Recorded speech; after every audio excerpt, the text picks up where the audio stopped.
त्यासोबत खऱ्या अर्थानं जो फेक नरेटिव्ह तयार करण्यात आला होता त्या नरेटिव्हच्या विरोधात लढणाऱ्या ज्या वेगवेगळ्या संघटना आहेत राष्ट्रीय विचारांच्या त्या संघटनांचा विजय आहे आणि विशेषतः जे मतांचं ध्रुवीकरण या महाराष्ट्रामध्ये महाविकास आघाडीने केला होता त्याच्या विरोधात लोकांमध्ये जनजागृती करणारे आमचे विविध पंथांचे जे संत आहेत त्यांचा देखील हा विजय आहे की ज्यांनी महाराष्ट्राला एक ठेवला आहे अशा सगळ्यांचा हा खऱ्या अर्थानं विजय आहे। गावामध्ये पाड्यामध्ये तांड्यामध्ये वाडीमध्ये वस्त्यांमध्ये सगळीकडे जाऊन ज्यांनी हा अलख जगवला त्यांचा विजय आहे आणि खऱ्या अर्थानं महाराष्ट्रातले आमचे महायुतीचे जे लाखो कार्यकर्ते आहेत या कार्यकर्त्यांचा विजय आहे। माननीय मुख्यमंत्री एकनाथराव शिंदेजी, मी, अजितदादा, आमचे रामदास आठवलेजी, आमचे सगळे मित्रपक्ष आमच्या एकजुटीचा प्रचंड मोठा अशा प्रकारचा विजय आज मिळालेला आहे। या निमित्ताने मी निश्चितपणे आमच्या देशाचे गृहमंत्री अमित शहा जे लाखो कार्यकर्ते आहेत या कार्यकर्त्यांचा विजय आहे। माननीय मुख्यमंत्री एकनाथराव शिंदेजी, मी, अजितदादा, आमचे रामदास आठवलेजी, आमचे सगळे मित्रपक्ष आमच्या एकजुटीचा हा विजय आहे। त्याच्यामुळे मला असं वाटतं की प्रचंड मोठा अशा प्रकारचा विजय आज मिळालेला आहे। या निमित्ताने मी निश्चितपणे आमच्या देशाचे गृहमंत्री अमित शहा यांचे देखील मनापासून आभार मानतो की ज्यांनी या ठिकाणी महाराष्ट्रामध्ये येऊन आमच्या कार्यकर्त्यांमध्ये ऊर्जा भरली। आमचे राष्ट्रीय अध्यक्ष नड्डाजी असतील, आमचे राजनाथ सिंगजी असतील, नितीन गडकरीजी असतील, सगळ्या राष्ट्रीय नेतृत्वाने आम्हाला या ठिकाणी अतिशय चांगल्या प्रकारे मार्गदर्शन केलं।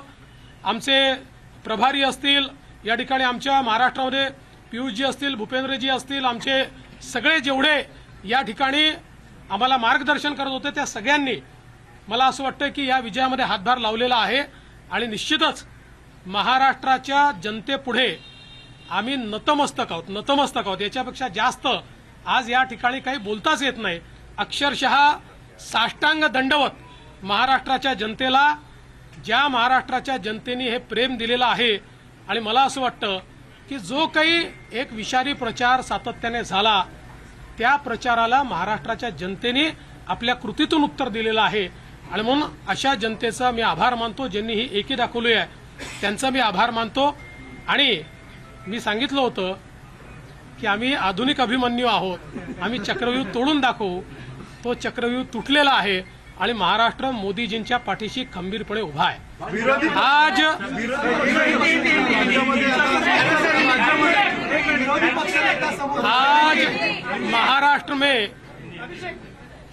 महाराष्ट्र की जनता ने जो अप्रत्याशित इस प्रकार की जीत हमको दी है, इससे ये बात पूरी तरीके से स्थापित होती है कि महाराष्ट्र ये प्रधानमंत्री मोदी जी के पीछे है और मोदी जी ने जो नारा दिया था एक है तो सेफ है, इस नारे को यथार्थ में लाते हुए महाराष्ट्र के सभी समाज के सभी लोगों ने एकता दिखाते हुए महाराष्ट्र में मतदान किया है और इसके कारण ये इतनी अच्छी जीत हमको मिली है। मैं विशेष रूप से हमारी लाडली बहनों का, लाडले भाइयों का, लाडले किसानों का, सभी का बहुत आभार व्यक्त करना चाहता हूं। लाडली बहनों ने तो बहुत आशीर्वाद हमको दिया है जिसके कारण हम लोग निश्चित रूप से एक अच्छा विजय यहां पर संपन्न कर पाए। इसके साथ साथ लोकसभा में जिस फेक नैरेटिव को तैयार किया गया था और यहां पर जिन ताकतों ने अराजकता के माध्यम से फेक नैरेटिव को परकोलेट किया था उनके खिलाफ लड़ने वाली सारी जो राष्ट्रीय ताकतें थी, जो राष्ट्रवादी विचारों की जितनी हमारी ताकतें थी, वो सारी ताकतों ने मैदान में उतरकर उस फेक नैरेटिव को समाप्त कर दिया। इसलिए उन सभी संगठनों का भी मैं आभार व्यक्त करता हूं जिन्होंने ये करके दिखाया। साथ साथ महाराष्ट्र में जो पोलराइजेशन का प्रयास किया गया था और किसी जाति विशेष, धर्म विशेष को, एक धर्म विशेष को पोलराइज करने का जो प्रयास किया गया था, मुझे लगता है वो प्रयास सफल नहीं हुआ, क्योंकि महाराष्ट्र में एक बहुत बड़ी परंपरा है, संतों की परंपरा है।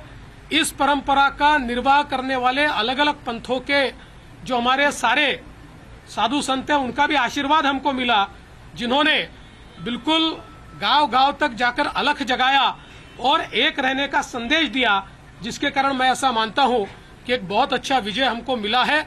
विशेष रूप से हमारे मुख्यमंत्री एकनाथ शिंदे जी, उप मुख्यमंत्री अजितदादा पवार जी, रामदास अठवले जी और हमारे साथ की जितनी छोटी पार्टियां हैं, हम सब लोग एक साथ रहे, एक साथ मिलकर हमने ये काम किया। इसलिए मैं ऐसा मानता हूं कि इस एकता का ये विजय है। जो हमारी महायुति थी, अभेद्य इस प्रकार की महायुति थी, महायुति का ये विजय है, ऐसा मैं मानता हूं। और साथ साथ मैं हमारे प्रधानमंत्री जी का तो आभार व्यक्त करता हूं, उनके कारण ही हमको ये जीत मिली है। लेकिन हमारे देश के गृह मंत्री श्री अमित शाह जी, जिन्होंने महाराष्ट्र में आकर कार्यकर्ताओं में एक ऊर्जा का संचार किया, मैं उनका भी आभार व्यक्त करता हूं। हमारे राष्ट्रीय नेतृत्व हमारे नड्डा जी है, हमारे राजनाथ जी है, हमारे नितिन गडकरी जी है, इनका भी आभार व्यक्त करता हूं। हमारे जो चुनाव के प्रभारी है, हमारे जो महाराष्ट्र से मंत्री है, इन सभी का मैं बहुत दिल से आभार व्यक्त करता हूं कि पूरी पार्टी ताकत से हमारे साथ खड़ी हुई। और सबसे महत्व की बात है, हमारे नेताओं ने, हमारी पार्टी ने केवल बीजेपी की सीटों पर काम नहीं किया, हमारी पार्टी ने सारे के सारे महाराष्ट्र के जितने 288 सीटें थी, हमारे दोस्तों की सीटों पर भी काम किया। और मुझे ऐसा लगता है कि इसके कारण एक बहुत अच्छा यहाँ कार्य संपन्न हुआ। हमारे भूपेंद्र यादव जी, अश्विनी वैष्णव जी, हमारे शिवप्रकाश जी, इनका भी मैं आभार व्यक्त करता हूँ।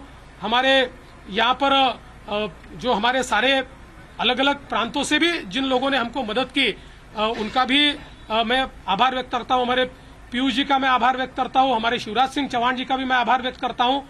मुझे ऐसा लगता है कि एक प्रकार से सामूहिक रूप से हम लोग जब उतरे, तो ये सामूहिक ताकत एक ऐसी ताकत बनी जिसने दिखा दिया कि महाराष्ट्र ये मोदी जी के ही साथ है।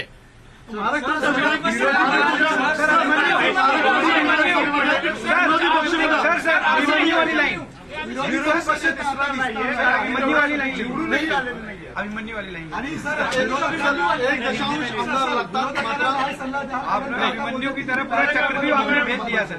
ऐसा है, मैंने पहले ही कहा था कि मैं आधुनिक अभिमन्यु हूँ, चक्रव्यूह को भेदना जानता हूँ। हमने चक्रव्यूह को भेदा है और ये कोई मैं पहले भी कह रहा हूँ, वापस कह रहा हूँ, इस विजय में मेरा बहुत छोटा उसमें मैं समझता हूँ कि सहभाग है। एक ये हमारी जो पूरी टीम है, इस टीम ने इस विजय को लाया है। मला असं वाटतं की कुठल्याही लोकशाहीमध्ये एक चांगला विरोधी पक्ष असणं हे गरजेचं आहे। त्यामुळे जे काही विरोधी पक्षाचे लोक निवडून आलेले आहेत त्यांचा आम्ही सन्मान करू। त्यांचा आवाज छोटा असो की मोठा असो, ते ज्या योग्य गोष्टी सांगतील त्या योग्य गोष्टींवर आम्ही त्यांना प्रतिसाद देऊ। पहले मराठी हो जाना फिर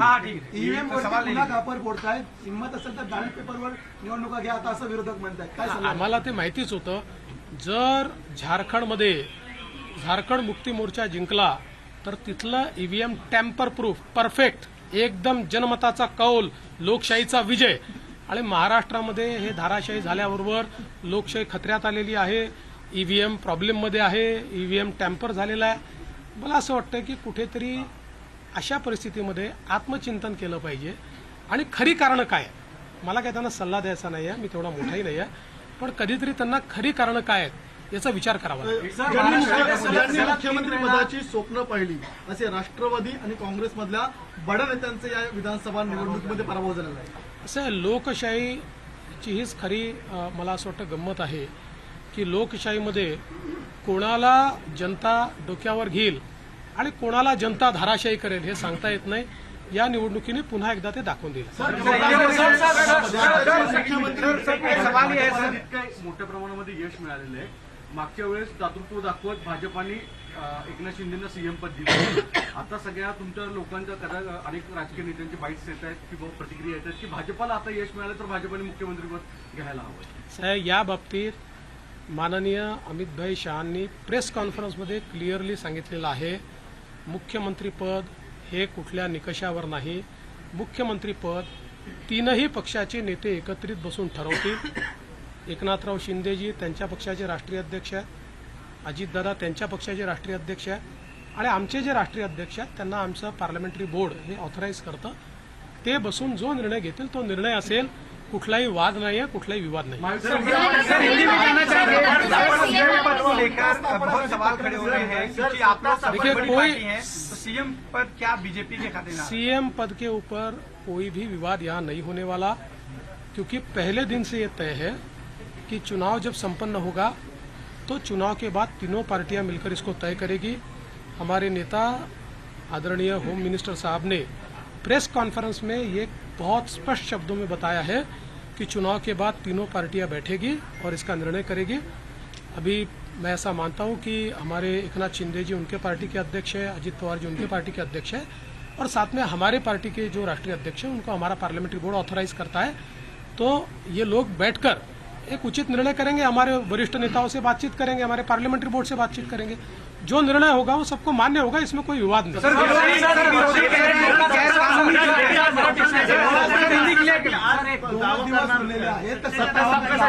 बाबा आता पूर्ण रिझल्ट संपू द्या. आता मी आणि अजितदादा आता सीएम साहेबांकडे चाललो आहे. आम्ही बसून जरा पुढचा काय कार्यक्रम करायचा तो चॉकआउट करू आणि तुम्हाला नीट सांगू. शिवसेना रियल एनसीपी वो भी एंड हो गया ऐसा आपको लगता है? मुझे ऐसा लगता है कि एक प्रकार से लोगों ने अपना मैंडेट दे दिया. लोगों ने एकनाथ शिंदे जी को रियल शिवसेना के रूप में स्वीकार कर लिया है. बाला साहेब ठाकरे की हिंदू हृदय सम्राट शिवसेना प्रमुख बाला साहेब ठाकरे की जो शिवसेना है उसकी लेजिटिमसी ये एकनाथ शिंदे जी को मिली है और जो मूल एनसीपी है उसकी लेजिटिमसी अजित पवार जी को मिली है. सर दो सवाल है. या निवडणुकीमध्ये मराठीत विचारतो ना. या निवडणुकीमध्ये कास्ट पोलरायझेशन करण्याचा प्रयत्न महाविकास आघाडीकडनं आवर्जून केला गेला, विशेषतः मराठवाड्यामध्ये आणि विदर्भामध्ये पण वेगवेगळ्या ठिकाणी अशा स्वरूपाचा प्रचार केला गेला. तरी देखील विदर्भ आणि मराठवाडा याच्यामध्ये प्रचंड भाजपला यश मिळताना दिसतंय. याचं प्रमुख अॅनालिसिस काय? मला असं वाटतं की जेव्हा वारंवार तुम्ही एका व्यक्तीला एका पक्षाला टार्गेट करता त्यावेळी तुम्ही जे टार्गेट करता त्यातली हवा पण निघून जाते आणि त्याची तीव्रताही कमी होते आणि लोकांना त्याचं सत्य समजतं. लोकांच्या मनात त्यानंतर एक प्रकारची सहानुभूती तयार होते. लोकांना लक्षात येतं की चुकीच्या पद्धतीनं टार्गेट केलं जात आहे. तसंच आम्हाला महाविकास आघाडीने ठरवून या ठिकाणी टार्गेट केलं. पण मला असं वाटतं की हळूहळू लोकांनी लक्षात आलं, कारण आमचा ट्रॅक रेकॉर्ड चांगला आहे. आम्ही नेहमी पॉझिटिव्ह काम केलेलं आहे. त्यामुळे आमचा ट्रॅक रेकॉर्ड पाहून लोकांनी या ठिकाणी मतदान केलं आहे. सर मराठा आरक्षण को लेकर ही सवाल है. या संदर्भामध्ये काय सांगा, कारण की निकाल लागल्यामध्ये कला मला असं वाटतं की या निकालाने एक गोष्ट स्पष्ट केली आहे. हिंद हृदय सम्राट शिवसेना प्रमुख बाळासाहेब ठाकरे यांची शिवसेना ही एकनाथराव शिंदेजींची शिवसेना आहे किंवा एकनाथराव शिंदेजी ज्या शिवसेनेचे प्रमुख आहेत तीच शिवसेना ही आता या ठिकाणी हिंदू हृदय सम्राट शिवसेना प्रमुख बाळासाहेब ठाकरेंची आहे. त्याची लेजिटिमसी जी आहे ती आता एकनाथराव शिंदेजींकडे आलेली आहे आणि तशीच राष्ट्रवादी काँग्रेसची लेजिटिमसी जनतेनं अजितदादा पवारांना दिलेली आहे. सर तुम्हाला दोन फोन आले. एक काय नेमकं बोलणं झालं आईसोबत आणि अमित शहा? आईचा तर फक्त आशीर्वाद घेतला आहे. आईने आशीर्वाद दिलाय आणि अमितभाईंनी खूप आनंद व्यक्त केला आणि अमितभाईंनी या ठिकाणी आमचं अभिनंदन देखील केलं. सर मराठा आरक्षण को लेकर बड़ा मुद्दा बना. इसके बावजूद आपकी पार्टी बड़ी जीत यहाँ पर हासिल करी. आपके ऊपर चूंकि एक तरह से आरोप हुआ, आपको अभद्र शब्दों में आपके खिलाफ जो है आलोचना करी गई, क्या ये उस वजह से मराठा आरक्षण का जो एक आंदोलन था वो फेल हुआ और जो मैंडेट था वो कहीं ना कहीं आप लोगों के फेवर में? देखिए, मैंने इससे पहले भी कहा था कि लोकसभा के चुनाव में हमको 43.6% मिले थे, उनको 43.9% मिले थे. तो अगर मराठा समाज ने हमको वोट नहीं दिया होता तो क्या हम 43.6% पर पहुंचते? मराठा समाज हमारे साथ था, है और रहेगा. ओबीसी समाज हमारे साथ था, है और रहेगा. सारे समाज. आज आप जब इसको डिसाइफर करेंगे, जब आप इसका विश्लेषण करेंगे तो आपके ध्यान में आएगा कि सब समाज हमारे साथ में. देखिए, हर समाज की अपनी इच्छाएं होती है, आकांक्षाएं होती है, लेकिन उनको ये भी पता होता है कि अपनी आकांक्षाएं पूर्ण करने के लिए प्रामाणिकता से काम कौन कर सकता है. तो लोगों का विश्वास संपत है। सर 2019ला मला आठवतं की वर्षावर एक प्रेस झाली होती आणि त्यानंतर शरद पवारांनी तेल लावलेला पैलवान हे वाक्य बोललं होतं आणि तुमचं आलेलं माइंडेड गव्हर्नमेंट पाडलं गेलं होतं कालांतराने. त्याचा बदला घेतला आहे का आता? आणि तेल लावलेला पैलवान कुठलाही बदला मी घेतलेला नाही. राजकारणामध्ये जनता ठरवते कोण जिंकेल कोण हरेल. कधी कधी एखाद्या गोष्टीचा नापसंती ही जनता कळवते. त्यामुळे यातनं जनतेने कदाचित नापसंती कळवली असेल आणि आमच्या बाबतीत पसंती कळवली असेल. मला असं वाटतं की याला वेगळ्या पद्धतीनं पाहण्याचं कारण नाही. आणि नंबर्स काय आहे याच्या आधारावर मी विरोधी पक्षाचं मूल्यमापन करणार. सर एक सवाल ये है कि नीतीवरची चर्चा सुरू झालेली आहे. महाराष्ट्र चाणक्य म्हणून शरद पवारांचा उल्लेख वारंवार केला जायचा. आता महाराष्ट्र चाणक्य बदलला आहे. बदलला असेल तर मला माहीत नाही. फक्त मी एवढंच सांगू शकतो की मी तरी चाणक्य वगैरे काही नाही. मी भारतीय जनता पक्षाचा साधा कार्यकर्ता आहे. माझा पक्ष मला ताकद देतो, माझ्या पाठीशी उभा राहतो, म्हणून मला हे सगळं करता येतं. आमच्या पक्षातले जे वेगवेगळे नेते आहेत हे सगळे नेते माझं नेतृत्व मान्य करतात, म्हणून मला पुढे जाता येतं. त्याच्यामुळे चाणक्य वगैरे नाही. सर्व सांगितलं हे जे काही आम्ही जिंकलो आहे ही एकत्रित भारतीय जनता पक्षाचा हा विजय आहे. याच्यात देवेंद्र फडणवीसचं कॉन्ट्रीब्युशन हे फार लहान आहे. गैर कानूनी जीत ये कह रही है. संजय राउत ने स्टेटमेंट दिया है कि गैर कानूनी जीत है. इस जीत को नहीं मानते क्योंकि जनता आप लोग के खिलाफ थी. और सर और इसी से एक सवाल इसी पे कंटिन्यू कर लेता हूँ. सर क्या देवेंद्र फडणवीस के रूप में समंदर वापस आ गया है? जो लोग घर किनारे पे बसाए थे बह जाएंगे?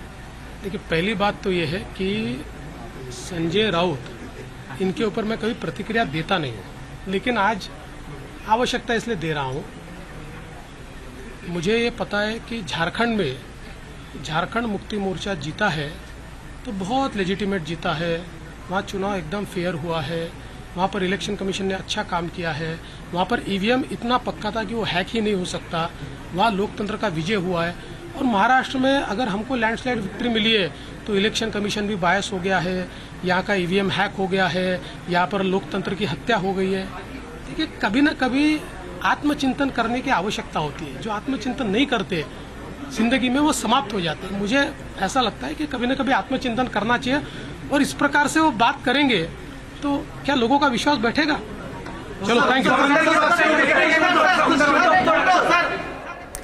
तो देवेंद्र फडणवीस बीजेपी की सर्वश्रेष्ठ जीत के बाद महाराष्ट्र में देवेंद्र फडणवीस मीडिया से बात कर रहे थे. सीएम के सवाल पर क्या कुछ कहा देवेंद्र फडणवीस ने आपको सुनवाएंगे. उन्होंने कहा है कि सब दल एक साथ लड़े, सब एक साथ रहे और अब सब एक साथ मिलकर बैठकर फैसला भी आगे होगा. लेकिन क्या कहा उन्होंने सीएम पर जब उनसे सवाल पूछा गया तो देखिए ये तस्वीरें देखिए.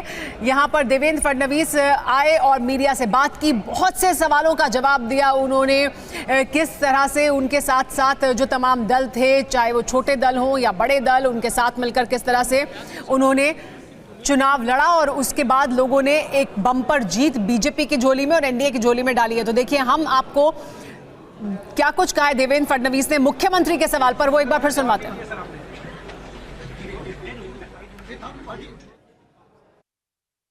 ऐसा है, मैंने पहले ही कहा था कि मैं आधुनिक अभिमन्यु हूँ, चक्रव्यूह को भेदना जानता हूँ. हमने चक्रव्यूह को भेदा है और ये कोई मैं पहले भी कह रहा हूँ, वापस कह रहा हूँ, इस विजय में मेरा बहुत छोटा उसमें मैं समझता हूँ कि सहभाग है. एक ये हमारी जो पूरी टीम है, इस टीम ने इस विजय को लाया है. तो आपने देवेंद्र फडणवीस को सुना. लेकिन अब एक बड़ा सवाल जो महाराष्ट्र में सबके मन में है और हर जिसका जवाब हर कोई जानना चाहता है वो ये कि मुख्यमंत्री कौन होगा. ये सवाल देवेंद्र फडणवीस से भी जब पूछा गया मुख्यमंत्री पर तो क्या उन्होंने कहा वो सुनिए. सीएम पद क्या बीजेपी के खाते में? सीएम पद के ऊपर कोई भी विवाद यहाँ नहीं होने वाला, क्योंकि पहले दिन से ये तय है कि चुनाव जब संपन्न होगा तो चुनाव के बाद तीनों पार्टियां मिलकर इसको तय करेगी. हमारे नेता आदरणीय होम मिनिस्टर साहब ने प्रेस कॉन्फ्रेंस में ये बहुत स्पष्ट शब्दों में बताया है कि चुनाव के बाद तीनों पार्टियां बैठेगी और इसका निर्णय करेगी. अभी मैं ऐसा मानता हूं कि हमारे एकनाथ शिंदे जी उनके पार्टी के अध्यक्ष है, अजित पवार जी उनके पार्टी के अध्यक्ष है और साथ में हमारे पार्टी के जो राष्ट्रीय अध्यक्ष हैं उनको हमारा पार्लियामेंट्री बोर्ड ऑथराइज करता है. तो ये लोग बैठकर एक उचित निर्णय करेंगे. हमारे वरिष्ठ नेताओं से बातचीत करेंगे, हमारे पार्लियामेंट्री बोर्ड से बातचीत करेंगे. जो निर्णय होगा वो सबको मान्य होगा, इसमें कोई विवाद नहीं. वैसे ही आगे का भी जो निर्णय है हम लोग तय कर लेंगे। बीजेपी का ये कोई कहना ऐसा हमारे में मतभेद नहीं है। सर, बीजेपी का ये कहना है कि जिसकी ज्यादा नंबर होंगे उनका मुख्यमंत्री होगा, तो क्या इसको सपोर्ट किया देखिए, जाएगा? ऐसा कोई भी हमारा तय नहीं हुआ है अभी। पहले तो अंतिम आंकड़े आने दो, उसके बाद तीनों पार्टी बैठेंगे। हमारे वरिष्ठ जो है प्रधानमंत्री जी है, अमित भाई है, नड्डा जी है, और सब हमारे जो तीनों पार्टी के प्रमुख लोग हैं, हम बैठेंगे और उसके ऊपर जैसे हम चुनाव लड़े साथ में एकजुट होकर, वैसे ही उसके ऊपर भी फैसला। युति ने लीड किया है। आज लोगों ने जिस तरीके से प्यार दिया है और जिस तरीके से कार्यकर्ताओं ने और सारे लीडर्स ने साथ देके ये दिन उसकी वजह से आया है, तो बहुत खुशी है। आप देवेंद्र जी को सीएम देखना चाहते? मैं इतना जानती हूँ कि सभी ने मिलके they put up their best. अभी आगे का डिसीजन हमारे लीडर्स पे है, टॉप लीडर्स पे, पार्लियामेंट्री बोर्ड पे, और उस हिसाब से डिसीजन। संजय राउत बोल रहे हैं कि ये गैर कानूनी जीत है। संजय राउत के लिए बोलेंगे कुछ? नहीं, मैं इतना ही बोलूँगी, अच्छा दिन है तो क्यों बुरी बातें बीच में लाए, तो अच्छा दिन रहने दो। मॅडम, ज्या पद्धतीने यश मिळालेलं आहे, मुळात ज्यावेळेस आकडे वाढत होते तुम्ही त्यांच्याबरोबर होतात म्हणजे, आणि त्यावेळेस तुम्ही त्यांचे रिएक्शन्स काय होते फडणवीस साहेबांचे, आणि तुम्ही त्यांच्याशी काय इंटरॅक्शन करत? आज तर आपले सगळे जवळचे लोक होते आणि एक सर्टन लेवलची विक्ट्री एक्सपेक्ट। अमृता फडणवीस को आप सुन रहे थे। उससे पहले देवेंद्र फडणवीस ने बहुत लंबी मीडिया से बात की, लेकिन उन्होंने कहा कि जिस तरह से मिलकर चुनाव लड़ा उसका नतीजा ये हुआ है कि बीजेपी और उनके सहयोगियों को ये बड़ा बहुमत मिला है, ये बड़ा जनाधार मिला है उन्हें। लेकिन मुख्यमंत्री के सवाल पर उन्होंने साफ तौर पर कहा कि तभी दल मिलकर बैठकर बात करेंगे, पार्लियामेंट्री बोर्ड फैसला करेगा और फिर आपस में बात की जाएगी, तय किया जाएगा। लेकिन शिंदे गुट की तरफ से जब एकनाथ शिंदे से सवाल पूछा गया तो उन्होंने ये जरूर कहा कि एक साथ मिलकर बात करेंगे, लेकिन ये भी कि जिसके पास सबसे ज्यादा सीटें होंगी उसका मुख्यमंत्री होगा, ऐसा कोई फॉर्मूला नहीं है। इस पर बात करने के लिए हमारे साथ खास मेहमान जुड़े हुए हैं। हमारे साथ यहाँ स्टूडियो में राम कृपाल जी मौजूद हैं, हमारे साथ राजेश जोशी जी मौजूद हैं, वरिष्ठ पत्रकार। हमारे साथ डॉक्टर अजय आलोक जुड़ गए हैं, समाजवादी बीजेपी के प्रवक्ता, माफ कीजिएगा। अजय आलोक जी, बहुत स्वागत है आपका। हमारे साथ इसके अलावा कृष्णा हेगड़े जी मौजूद हैं, प्रवक्ता हैं शिवसेना शिंदे गुट के, और दीपक झा हमारे साथ मौजूद है, कांग्रेस पार्टी के प्रवक्ता। लेकिन अजय आलोक जी, सबसे पहले आपसे मेरा सवाल, देवेंद्र फडणवीस कह रहे हैं कि सब मिलकर बात करेंगे, एकनाथ शिंदे भी ये कह रहे हैं, लेकिन एकनाथ शिंदे इस बात पर कि जिसके पास सबसे ज्यादा सीटें हैं, जो सबसे बड़ा दल है, उसका मुख्यमंत्री होगा क्या, इस पर उन्होंने कहा ऐसा कोई फॉर्मूला नहीं है। तो वो अभी भी अपनी उम्मीदें उनकी बरकरार है कि वो वापस मुख्यमंत्री बनेंगे।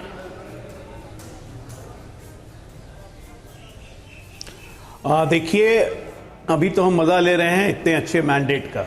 महाराष्ट्र ने 45 वर्षों के बाद ये मैंडेट दिया है, तो वो एक गाना है ना जी, तो इश्क और प्यार का मजा लीजिए, थोड़ा इंतजार का मजा लीजिए, तो थोड़ा आप इंतजार का आप लोग भी मजा लीजिए। नहीं, हम तो तीनों दल के प्रमुख जब बैठेंगे, जैसे देवेंद्र जी ने कहा, अजय आलोक जी, जितना समय लगेगा हमें तो उतना मजा आएगा। जब तक आप तय नहीं करेंगे, वो तय नहीं करेंगे, हमें तो मीडिया को तो उतना ही मजा आएगा जितना चाहे समय ले लीजिए आप। लेकिन शिंदे गुट में शिंदे जी को कितना इसमें मजा आएगा, या उनको थोड़ी परेशानी तो नहीं हो जाएगी? देवेंद्र फडणवीस जी भी शायद इंतजार करेंगे, इतनी मेहनत उन्होंने की, या इस तरह से उन्होंने इस पूरे कैंपेन में एक बड़ा रोल निभाया, तो उनकी भी उम्मीदें होंगी और बीजेपी के कार्यकर्ताओं की उम्मीदें होंगी। आपको नहीं लगता स्वाभाविक होंगी बीजेपी कार्यकर्ताओं की उम्मीदें कि भाई हम इतनी बड़ी जीत के साथ, इतने बड़े मैंडेट के साथ आए हैं, बीजेपी अपने अकेले दम पर जितनी सीटें जीत रही है, उसके बाद क्या बीजेपी के कार्यकर्ताओं में, नेताओं में, देवेंद्र फडणवीस में ये उम्मीद नहीं जागेगी कि मुख्यमंत्री होना चाहिए? देखिए, भारतीय जनता पार्टी का जो भी कार्यकर्ता था इस चुनाव के पहले भी, जब महायुति की सरकार थी और एकनाथ शिंदे जी मुख्यमंत्री थे, तब भी भारतीय जनता पार्टी का हर कार्यकर्ता जानता था कि ये हमारी सरकार है, भारतीय जनता पार्टी की सरकार है, और सरकार में उसकी पूरी निष्ठा थी। जैसा कि मैंने कहा कि हर कार्यकर्ता, हर पार्टी की इच्छा होती है, और क्यों नहीं होगी, स्वाभाविक है लेकिन वही है, तीनों बैठेंगे, थोड़ा इंतजार का मजा लीजिए। जी बिल्कुल। कृष्णा हेगड़े जी भी हमारे साथ मौजूद है शिंदे गुट से। कृष्णा हेगड़े जी, आपको भी, अजय आलोक जी, आपको भी, सबको बहुत मुबारकबाद। जाहिर सी बात है आपने एक बहुत बड़ी जीत दर्ज की है, तो ये आपके लिए एक उत्साह का दिन है और जश्न का दिन है। लेकिन कृष्णा हेगड़े जी, अजय आलोक जी कह रहे हैं अभी तो इंतजार का मजा लेना चाहिए, बैठेंगे सब लोग तो फैसला हो जाएगा। लेकिन शिंदे जी ने एक इशारा तो साफ कर दिया कि ऐसा कोई फॉर्मूला नहीं है कि जिसके पास सबसे ज्यादा सीटें होंगी, जो सबसे बड़ा दल होगा, उसी का मुख्यमंत्री होगा।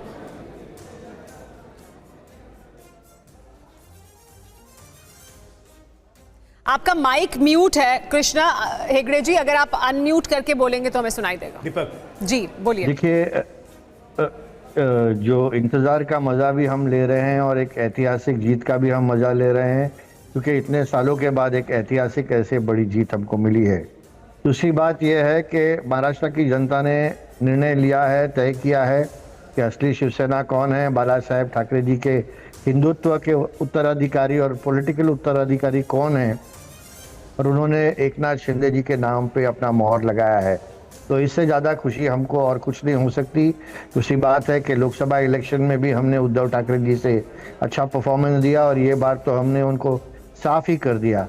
तो हमारे लिए तो बहुत एक खुशी की दिन है, हमारे कार्यकर्ताओं के लिए भी। और दूसरे हमारे जो कार्यकर्ता है, तो सभी सोचते होंगे कि एकनाथ शिंदे जी के नेतृत्व में इलेक्शन लड़ा गया था, तो एकनाथ शिंदे जी को ही बनना चाहिए। इसी तरह भारतीय जनता पार्टी के सभी कार्यकर्ता सोचते हैं कि देवेंद्र जी के नेतृत्व में उन्होंने इलेक्शन लड़ा है, देवेंद्र जी ने भी बहुत मेहनत किया है, तो उनके नेतृत्व में ये स्टेट चलना चाहिए। लेकिन जो भी भारतीय जनता पार्टी का हाईकमांड निर्णय लेगी और तीनों महायुति के नेता निर्णय लेंगे, इसमें कोई भी मतभेद नहीं होगा। जो नेता होगा, जो मुख्यमंत्री होगा, ऐसा एक चेहरा होगा जो महाराष्ट्र को आगे लेके जाए, सभी जो सोशल वेलफेयर स्कीम्स है उनको आगे लेके जाए, महाराष्ट्र की इकोनॉमी को और तेजी से बढ़ाए। फैसला होगा, पार्टी के कार्यकर्ताओं और नेताओं की उम्मीद जरूर होगी।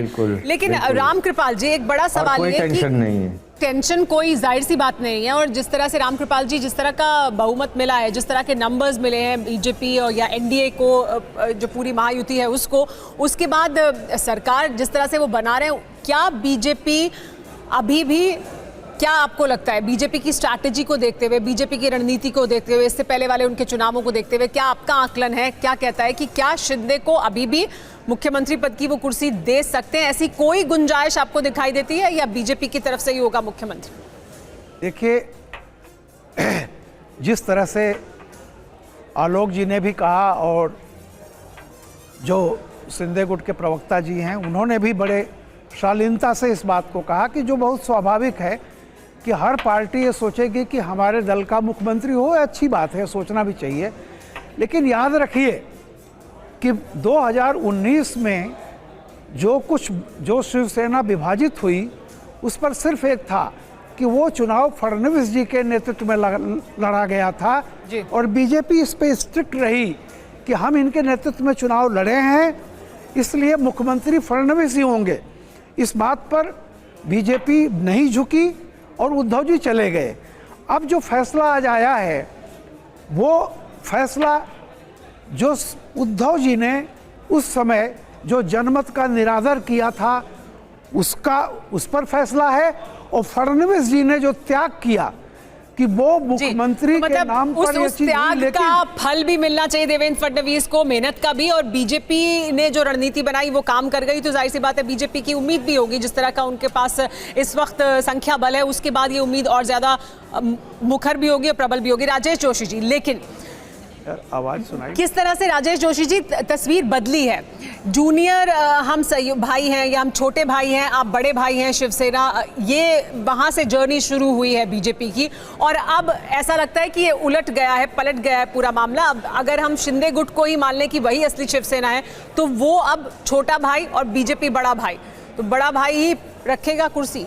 देखिए, इस समय जो शिंदे साहब की स्थिति है उस पर थोड़ा सा गौर फरमाइए। मुझे 1 मिनट का समय दीजिए, मैं अपनी बात पूरी कर दूं। शिंदे साहब ने अपनी पार्टी तोड़ी, भारतीय जनता पार्टी के साथ हाथ मिलाया, उनको मुख्यमंत्री की कुर्सी मिली। ये इतना जब मैसिव मैंडेट महायुति को महाराष्ट्र की जनता ने दिया है, तो शिंदे साहब के लिए ये अच्छी खबर नहीं है, बुरी खबर है अगर उनकी कुर्सी चली जाती है। उनको अगर मुख्यमंत्री की कुर्सी छोड़नी पड़ी, जैसे कि पूरे आसार दिख रहे हैं, तो उनका जो है पूरी 2.5 साल की मेहनत, उनका बेटा जो कह रहा था, वो एक तरह से बट्टे खाते में चली जाएगी। लेकिन और उनके भाग्य में जो है बहुत लंबा इंतज़ार बधा है। अब अजित पवार को और शिंदे साहब को ये बहुत गौर से ये बात समझनी चाहिए कि भारतीय जनता पार्टी एक बहुत बड़ा वट वृक्ष है। अपने नीचे के जो पादप और पुष्प हैं उनको एक सीमा से आगे वो बढ़ने नहीं देगा। भारतीय जनता पार्टी का विस्तार, ये पार्टियों की श्रिंकिंग होना लाजमी है। बिहार में अब नीतीश कुमार, भारतीय जनता पार्टी का जैसा वहां विस्तार हुआ, नीतीश कुमार अब नरेंद्र मोदी के पैर छूते नजर आते हैं जी। तो ये जो टेंशन है, ये टसल है, ये आने वाले दिनों में होगा, प्रोनाउंस नहीं होगा। कहीं महायुति ऐसा नहीं दिखाएगी कि विपक्ष के खेमे में जिससे खुशी की लहर दौड़ जाए और कांग्रेस और राहुल गांधी खुश हो जाएं, ऐसा कुछ जाहिर नहीं करेंगे। लेकिन भीतर खाने उनको इस बात पर गौर करना होगा कि भारतीय जनता पार्टी का विकास कांग्रेस और शरद पवार और इनके एक्सपेंस पे तो है ही, लेकिन ये दो पार्टियां जो हैं टूट करके जो बीजेपी के साथ जुड़ी हैं, उनका खुद का विकास वो कहां तक जाएंगी। कृष्ण हेगड़े जी, क्या ये चिंता की वजह होगी आगे चलकर? आज तो खुशी का मौका है। कृष्ण हेगड़े जी हमारे साथ नहीं है, लेकिन दीपक झा हमारे साथ मौजूद है। दीपक जी, ये आपके लिए झारखंड से तो अच्छी खबर आ गई, लेकिन महाराष्ट्र में क्या हुआ दरअसल? क्या यहाँ पर भी वही बार बार कहा जा रहा है कि हरियाणा में देखिए कांग्रेस पार्टी के ऐसे बहुत सारे जानकार हैं जो ये कह रहे हैं कि जीता हुआ चुनाव हम हरियाणा में हार गए थे, अब जीता हुआ चुनाव आप महाराष्ट्र में हार गए। मतलब आप लोगों को एक बढ़त थी लोकसभा में और उस बढ़त से और कहीं पीछे जाकर आप खत्म हो रहे हैं। बढ़त पे आगे काम करने की बजाय नुकसान ज्यादा आपको हुआ है, तो क्यों? देखिए सुमायरा जी, कोई भी चुनाव जो जीता जाता है रिजल्ट आने के बाद जीता जाता है। तो किस नेता का बयान आया, किसी नेता ने ऐसा नहीं कहा कि हम चुनाव जीते हुए। चुनाव तभी जीता जाता है जब रिजल्ट आते थे। महाराष्ट्र का जो परिणाम है वो अप्रत्याशित है पार्टी के लिए और इस पर विचार और मंथन किया जाएगा, नो डाउट। लेकिन भाजपा ने किस तरीके से भ्रम फैलाया इस देश में। अभी भाजपा प्रवक्ता कह रहे हैं इश्क और प्यार का मजा लीजिए, जनता को महंगाई बेरोजगारी की भट्टी में डाल के ये सत्ता का आनंद लेंगे और सत्ता का मजा लेंगे। इन्होंने बटने और काटने का भ्रम फैलाया, इन्होंने कटेंगे बटेंगे नारा दिया, जनता उस जाल में फंस गई। एक कह रहे हैं कि ये अभिमन्यु है, बिल्कुल ये अभिमन्यु है। जनता के लिए चक्रव्यूह यही रच रहे हैं, जनता को महंगाई बेरोजगारी शिक्षा स्वास्थ्य की चक्रव्यूह में डाल के खुद सत्ता की मलाई खाने के लिए तैयार है। तो इनके लिए दीन ईमान कुछ नहीं है। आज लोकतंत्र का जीत है, मैं इनको बधाई देता हूं। बाकी सारी चीजें पहले बाद में हम देखेंगे क्या हुआ। आपने भी देखा कि किस तरीके से चुनाव आयोग ने 6% वोट का प्रतिशत 2 दिन के बाद बढ़ा दिया। चुनाव आयोग कर क्या रहा है भाई? 2 दिन के बाद 5% 6% वोट प्रतिशत बढ़ाते हैं। किस तरीके से दीपक, अभी आप महाराष्ट्र के नंबर्स देखिए, आप कहां खड़े हैं, कितनी सीटें आपने लड़ी थी और आप कहां पहुंचे हैं। आप इसमें भी अभी चुनाव आयोग को, आप झारखंड में चुनाव आयोग निष्पक्ष है और महाराष्ट्र में चुनाव आयोग पक्षपात कर रहा है। आप चुनाव आयोग को, संस्थाओं को ऐसे कटघरे में खड़ा करते हैं, उसके लिए कुछ तथ्य भी तो होने चाहिए, उसके लिए कोई सुमायरा जी, तथ्य और साक्ष्य अभी मैंने आपको बता रहा हूं। मैंने महाराष्ट्र की बात कर रहा हूं, तो महाराष्ट्र पे आते हैं ना। हमने चुनाव आयोग के ऊपर झारखंड में भी आरोप लगाए थे, जो उस पर उन्होंने कार्रवाई किया।